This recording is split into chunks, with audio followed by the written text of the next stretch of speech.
fed the pet with tidbits of fish from their own chopsticks, and all the boiled rice it wanted. Thus treated, the dumb creature loved its protectors like a being with a soul. The old man, being a rice farmer, went daily with hoe or spade into the fields, working hard from morning until O Tento-sama, as the sun is called, had gone down behind the hills. Every day, the dog followed him to work, never once harming the white heron that walked in the footsteps of the old man to pick up the worms. For the old fellow was patient and kind to everything that had life, and often turned up a sword on purpose to give food to the birds. One day, the dog came running to him, putting his paws against his legs and motioning with his head to some spot behind. The old man at first thought his pet was only playing and did not mind it. But the dog kept on whining and running to and fro for some minutes. Then the old man followed the dog a few yards to a place where the animal began a lively scratching. Thinking it was possibly a buried bone or a bit of fish, the old man struck his hoe in the earth, when lo! A pile of gold gleamed before him. Thus in an hour, the old couple were made rich. The good souls bought a piece of land, made a feast for their friends, and gave plentifully to their poor neighbors. As for the dog, they petted him till they nearly smothered him with kindness. Now in the same village, there lived a wicked old man and his wife, not a bit sensitive and kind, who had always kicked and scolded all dogs whenever any passed their house. Hearing of their neighbor's good luck, they coaxed the dog into their garden and set before him bits of fish and other dainties, hoping he would find treasure for them. But the dog, being afraid of the cruel pair, would neither eat nor move. Then they dragged him out of doors, taking a spade and hoe with them. No sooner had the dog got near a pine tree growing in the garden than he began to paw and scratch the ground as if a mighty treasure lay beneath. "Quick, wife, hand me the spade and hoe!" cried the greedy old fool as he danced with joy. Then the covetous old fellow with a spade, and the old crone with a hoe began to dig. But there was nothing but a dead kitten, the smell of which made them drop their tools and shut their noses. Furious at the dog, the old man kicked and beat him to death, and the old woman finished the work by nearly chopping off his head with the sharp hoe. Then they flung him into the hole and heaped the earth over his carcass.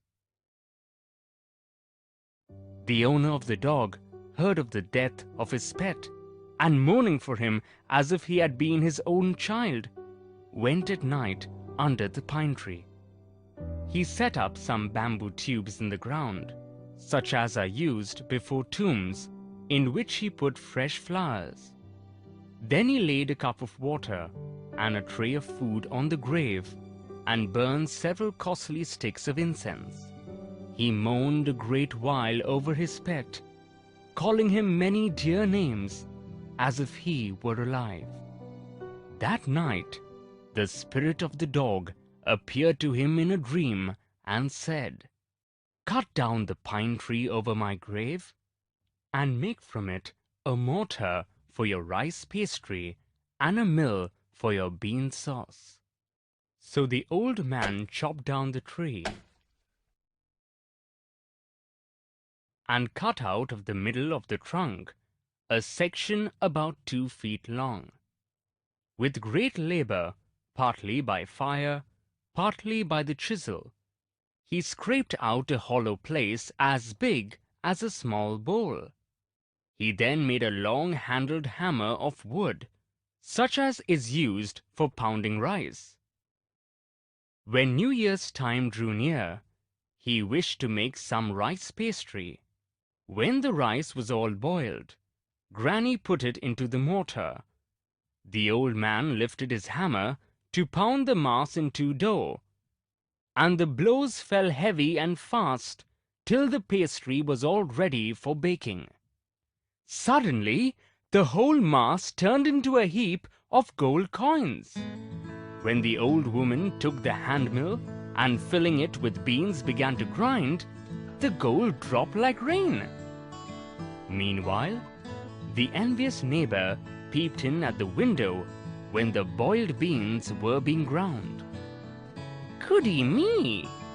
cried the old hag, as she saw each dripping of sauce turning into yellow gold, until in a few minutes the tub under the mill was full of a shining mass of gold. So the old couple were rich again. The next day, the stingy and wicked neighbor came and borrowed the mortar and magic mill. They filled one with boiled rice and the other with beans. Then the old man began to pound and the woman to grind. But at the first blow and turn, the pastry and sauce turned into a foul mass of worms. Still more angry at this, they chopped the mill into pieces to use as firewood. Not long after that, the good old man dreamed again, and the spirit of the dog spoke to him, telling him how the wicked people had burned the mill made from the pine tree.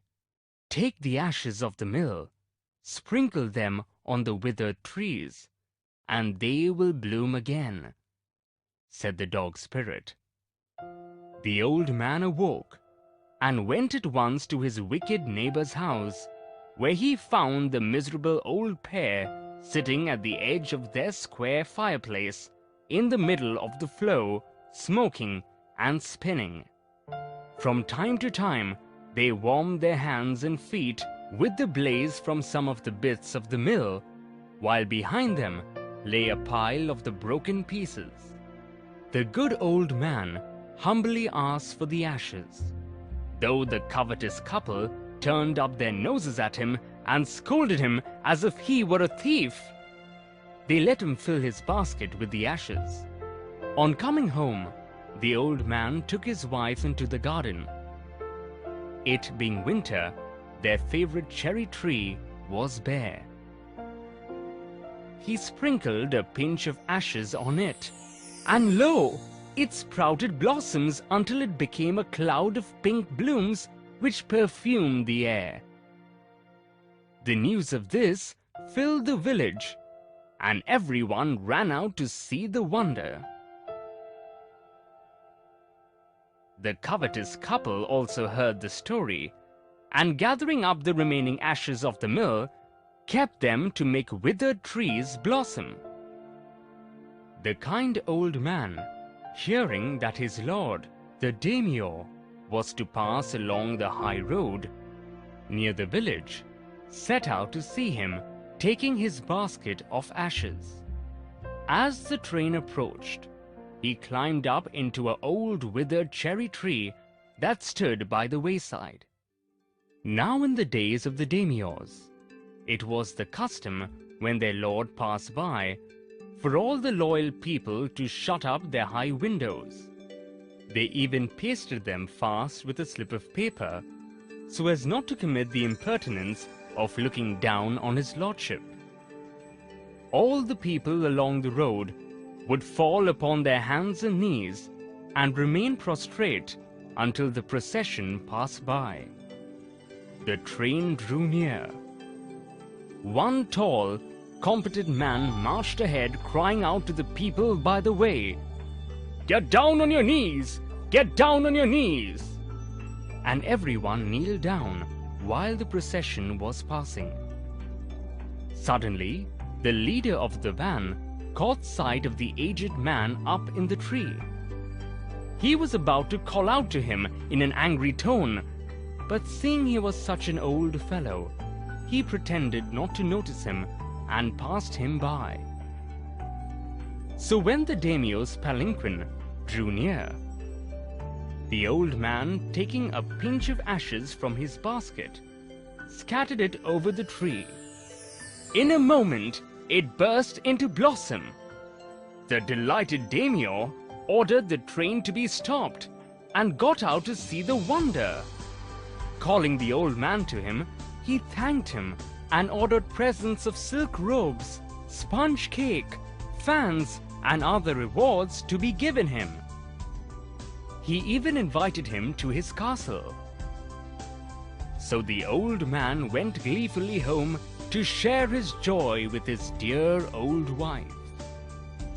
But when the greedy neighbor heard of it, he took some of the magic ashes and went out on the highway. There he waited until a daimyo's train came along, and instead of kneeling down like the crowd, he climbed a withered cherry tree. When the daimyo himself was almost directly under him, he threw a handful of ashes over the tree, which did not change a particle. The wind blew the fine dust in the noses and eyes of the daimyo and his wife. Such sneezing and choking! It spoiled all the pomp and dignity of the procession. The man whose business it was to cry, "Get down on your knees!" seized the old fool by the collar, dragged him from the tree, and tumbled him and his ash basket into the ditch by the road. Then, beating him soundly, he left him for dead.